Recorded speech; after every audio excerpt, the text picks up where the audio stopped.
शायद 12:30 बजे का समय है।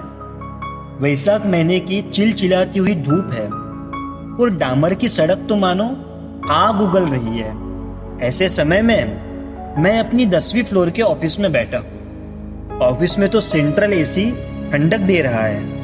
मैं अपनी कैबिन में बैठा हूँ। मेरी कैबिन विंडो साइड होने की वजह से पर्दा लगा हुआ था। काम से मुझे थोड़ी फुर्सत मिली तो मैंने सोचा कि क्यों न चलो ऑफिस के बाहर की दुनिया देखी जाए। तो मैंने थोड़ा पर्दा हटाया और नीचे देख रहा था। रोज की तरह ट्रैफिक चला आ रहा था और उसी बीच मेरी नजर किसी पर पड़ी जो दूर से धीरे धीरे पैरों में बिना कुछ पहने चला आ रहा था। अरे हाँ, ये तो श्रमण भगवंत है। मेरे मुंह से आह निकली कि इतनी धूप में कोई बाहर निकल ही नहीं सकता, और कोई अर्जेंट काम से बाहर निकलना भी पड़े ना तो बिना चप्पल के तो बिल्कुल भी नहीं। और कोई चप्पल भूल भी जाए ना तो 2 कदम चलते ही चप्पल की याद आ जाती है। और ये श्रमण भगवंत इतनी मस्ती से, इतनी शांति से चल रहे हैं। मेरे दिमाग ने मुझसे सवाल किया कि क्यों इतना सहन करना है, क्यों इतने कठिन आचारों का पालन करना है, क्यों अपने इस शरीर को इतना कष्ट देना है। मैं ये सोच ही रहा था कि मेरे फोन की घंटी बजी। सामने से मुझे पता चला कि जिस पार्टी से 25 लाख की डील फाइनल हुई थी और जिस पार्टी को मैंने 2 लाख रुपए का सामान एडवांस में भेज भी दिया था, और जब उसका पेमेंट लेने जाने पर पता चला कि वो पार्टी तो फ्रॉड पार्टी थी और वो 2 लाख का सामान लेकर छू हो गई थी। ये सुनते ही एसी में होने के बावजूद भी मेरे तो पसीने छूट गए। मुझे बहुत टेंशन हो गया। इसी भागदौड़ में रात हो चुकी थी। सब काम और उस फेक पार्टी से कैसे निपटना है ये खत्म कर मैं शांत होने के लिए अपने गार्डन में आकर बैठा। थोड़ी देर उस शांत वातावरण में बैठकर मन थोड़ा हल्का हुआ और दोपहर की हुई वो घटना, मुनिराज का वो दृश्य याद आ गया। फिर से वही प्रश्न मेरे दिमाग में चक्कर काटने लगे। तभी मन से एक आवाज आई, जैसे मुझसे कोई कह रहा हो, अवेश, श्रमण भगवंत तो आध्यात्मिक दुनिया के शहंशाह है। उन्हें कहाँ कुछ सहन करना है।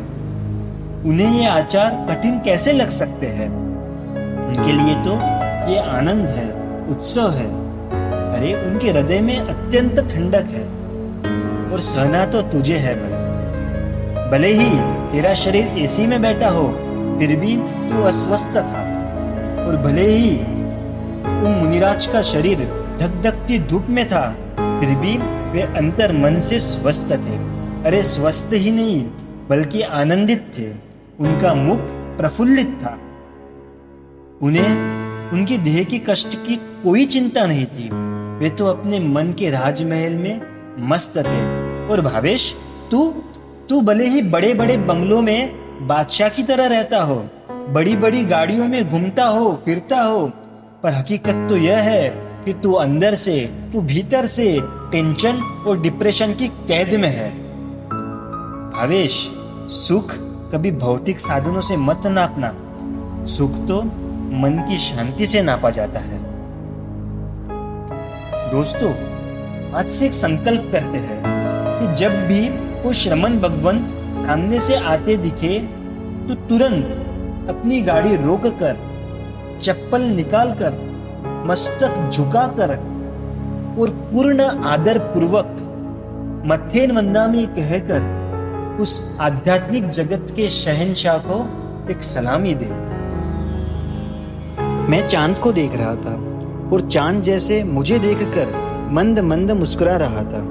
सचमुच तब मैंने जेल में बंद अपने आप को देखा तो आजाद पंछी की तरह रहते उन श्रमण भगवंतों पर गर्व हो गया। और फिर से मैंने आंखें बंद करके उस दृश्य को अपने सामने खड़ा किया। और अब जो प्रश्न मुझे श्रमण भगवंतों के लिए थे, अब वो प्रश्न मुझे खुद के लिए होने लगे। सिर्फ प्रश्नों में तन की जगह मन ने ले ली। फिर भी मेरे पास इसका कोई जवाब नहीं था। वंदे शासनम।